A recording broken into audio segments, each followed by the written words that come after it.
कभी कभी इंसान से कुछ गलतियाँ ऐसी हो जाती हैं जिनके बारे में सोचना या समझना बहुत मुश्किल हो जाता है।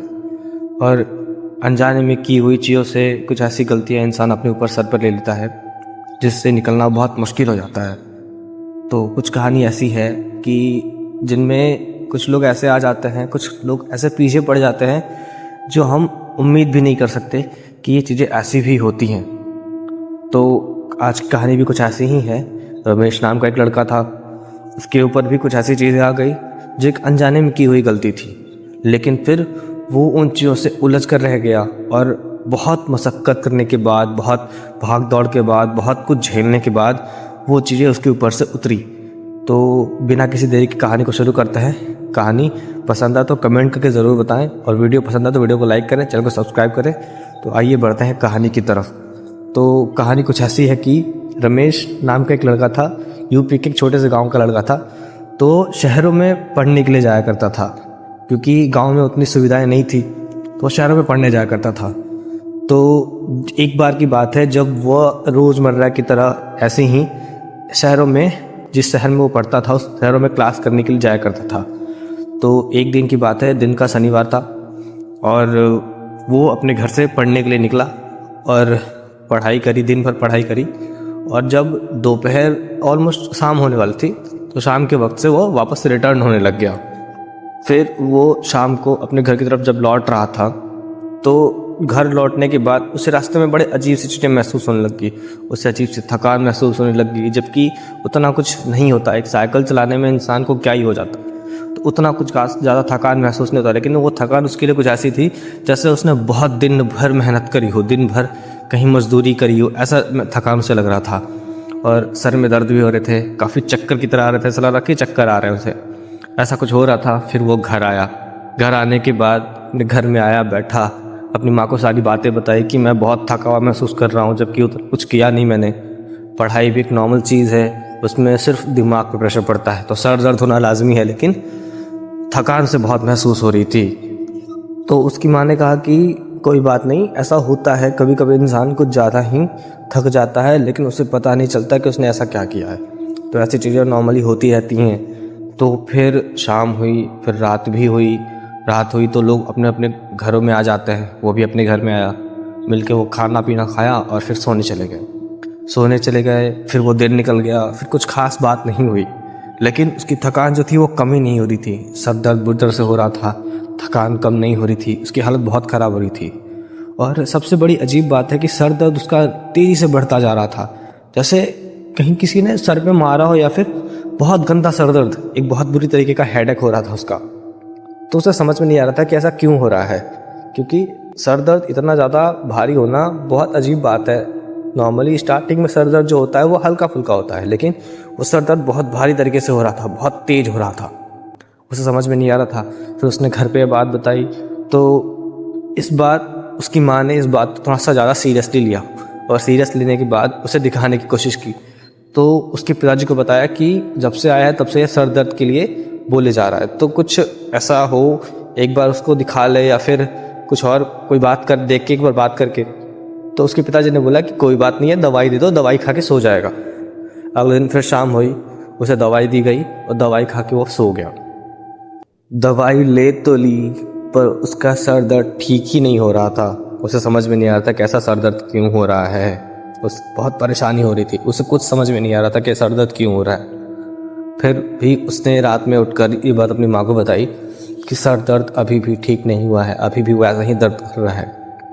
तो उसकी माँ ने सोचा कि ऐसा हो सकता है कि ठंड वंड लगने की वजह से सर दर्द हो रहा हो, या फिर किसी अलग तरीके से सर दर्द हो रहा हो। तो उसे समझ में नहीं आ रहा था, लेकिन फिर भी उन्होंने बोला कोई बात नहीं, हम सुबह डॉक्टर के पास चलेंगे। सुबह हुई, फिर वो लोग डॉक्टर के पास गए। उनके पिताजी ने बोला कि इसे अजीब तरीके से सर दर्द हो रहा है। इसने खुद भी बताया कि सर दर्द उसे ऐसे हो रहा है जैसे बहुत लंबे समय से हो, लेकिन ये सर दर्द अभी कल ही शुरू हुआ था। तो उसे कुछ समझ में नहीं आ रहा था। फिर डॉक्टर ने हर तरीके के चेक करे, फिर कुछ निकला नहीं उसमें से। तो उन्होंने बोला कि एक बार देखते हैं, जो सीटी स्कैन होता है सर का, स्कैन करते हैं ताकि पता चले कि सर में कुछ है तो नहीं।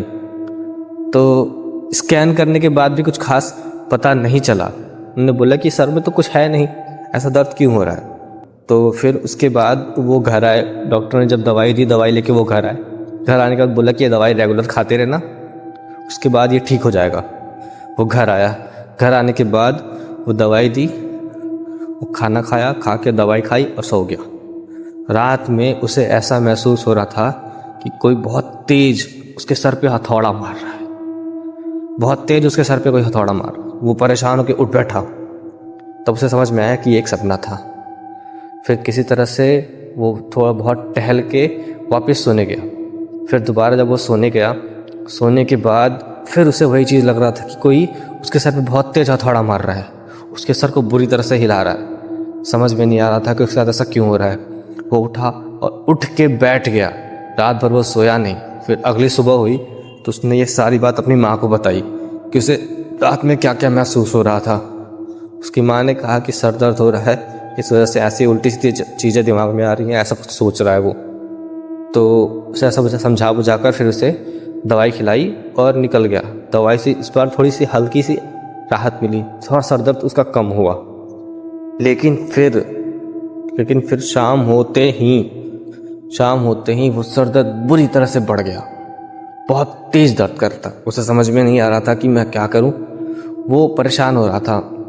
उसके बाद फिर जब कुछ वक्त बाद जब वो वापस घर आया, घर आने के बाद फिर उसने अपने माँ से सारी बातें बताई।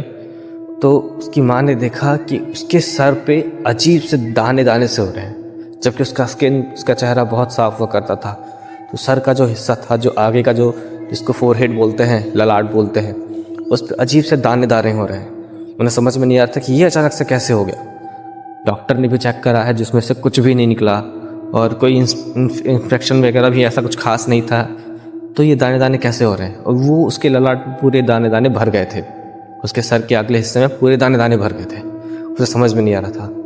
तो एक बार उसकी माँ ने बोला कि क्या हम इन चीज़ों से ऊपर उठकर कहीं और किसी चीज़ को दिखाएं। तो उनके पिताजी ने इसे अंधविश्वास बताकर चुप करा दिया, मना कर दिया। बोला कि ऐसी कोई चीज़ें नहीं होती, ये सब अंधविश्वास है, इसमें ज़्यादा सोचना नहीं चाहिए। फिर वो फैमिली चुप हो गई, चुप हुई। फिर किसी तरीके से रमेश रात में खाना खाया और खा के फिर सो गया। सोने के बाद फिर रात में वही चीज़ें और थी। अब उसे ऐसा कोई लग रहा था कि उसके सामने ही कोई खड़ा है और हथौड़े से सीधा उसके सर पे मारने की कोशिश कर रहा है।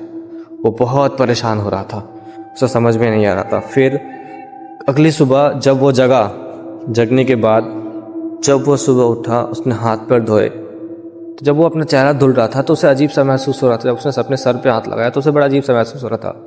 दाने दाने तो थे ही, लेकिन उसका सर धीरे धीरे तेजी से फैल रहा था, बढ़ रहा था। ऐसा बड़ा बड़ा सा महसूस हो रहा था कि सर उसका बड़ा हो रहा है, फैल रहा है, या फिर सूजन आ रही है। जब वो इस चीज़ को लेकर अपनी माँ के पास गया तो उसकी माँ ने जो देखा, ये देखकर उनकी सांसें ऊपर नीचे होने लगी। उन्होंने देखा कि रमेश का जो सर था, सर का जो ऊपरी हिस्सा था, वो फैल रहा है, वो सूज रहा है, बड़ा हो रहा था। वो यह देखकर वो बहुत डर गई और डर कर उन्होंने दौड़कर अपने पति को ये सारी बातें बताई। जो रमेश के पिताजी थे उनको ये सारी बातें बताई। जब ये बातें रमेश के पिताजी को पता चली तो उन्हें भी लगा कि शायद कुछ हो सकता है, कोई ऊपरी चीज़ हो सकती है। तो ये सब अंधविश्वास वाली बातें छोड़कर वो दौड़कर किसी पंडित के पास गए। पंडित के पास जाने के बाद उन्होंने सारी बातें बताई। तो उन्होंने कहा कि ठीक है, शाम को होते ही रमेश को मेरे पास लेके आना, मैं देखकर बताऊंगा कि क्या चीज़ें हैं। शाम होते ही उनके पिताजी ने रमेश को उठाया और उन पंडित के पास पहुँचे। पंडित ने ये देखते ही कहा कि इसके ऊपर तो बहुत बड़ी रूह है, ये इसको उस शनिवार से ही है जिस दिन ये इसने शिकायत करी थी कि उसे ऐसा ऐसा महसूस हो रहा है, कि उस दिन से उसके पीछे पड़ा हुआ है। आप लोगों ने तो बहुत देर कर दी, अब तो देखना चाहिए कि ऐसा क्या हो सकता है कि ये बच भी पाएगा या नहीं बच पाएगा। तो उसके बाद पंडित जी ने एक पूजा शुरू की। पूजा शुरू करने के बाद उन्होंने रमेश से पूछा कि ये सब कब से शुरू हुआ था। तो उसने बताया, सेम वही चीज़ बताई जो पंडित जी ने कही थी, कि मैं उस दिन स्कूल से शनिवार को वापस अपने घर लौट रहा था, तो रास्ते में ही मैंने जैसी साइकिल अपने गांव की तरफ मोड़ी, उसके बाद से वो सर दर्द इतनी तेज़ी से होने लग गया कि मुझे समझ में नहीं आ रहा था कि मैं क्या करूं। फिर ये सब बताने के बाद पंडित जी ने कहा कि कोई बात नहीं, हम देखते हैं हम क्या कर सकते हैं। उसके बाद पंडित जी ने पूजा शुरू की। पूजा शुरू करने के बाद फिर उस घेरे में बिठाकर पंडित जी ने रमेश से पूछा, बता कौन है तू। पहली बार में रमेश ने कोई जवाब नहीं दिया, वो नीचे की तरफ देखता रहा। फिर दूसरी बार उन्होंने और तेज स्वर में पूछा, बताता है कौन है तू। तब उसने ऊपर उठाकर चेहरा पंडित जी की तरफ देखा। जब उन्होंने पंडित जी की तरफ देखा तो उसकी आंखें इतनी लाल हो रही थी जैसे बहुत तेज अंगारे निकल रही हों, एकदम गुस्से से लाल आंखें। उन्होंने बोला कि मैं इसी गांव का रहने वाला था। आज से करीब 1.5 महीने 2 महीने पहले मेरा एक्सीडेंट हो गया था और उस एक्सीडेंट में मेरे सर में बहुत चोट आई थी। उसी चोट की वजह से मैं मर गया था। आज मैं वही इसके पीछे पड़ा हूँ। तो उन्होंने पूछा कि इसका पीछा छोड़ने का क्या लेगा तू। ने बोला कि मैं इसका पीछा नहीं छोड़ूंगा, जैसे मैं मरा था वैसे मैं भी इसे मारूंगा। जिस तरह से मेरा सर फटा था मैं भी इसका सर फोड़ूंगा। बोला। तब पंडित जी ने गरज कर कहा कि तू अपने आप जाएगा या तुझे मैं नष्ट कर दूं, फिर तू कभी कुछ नहीं कर पाएगा। फिर तू ऐसे जाएगा तू और भटकता रहेगा, तुझे कोई शरीर नहीं मिलेगा। तो उसने बोला कि मैं ऐसे नहीं जाऊंगा, मैं कोई ना कोई बलि लेकर ही जाऊंगा।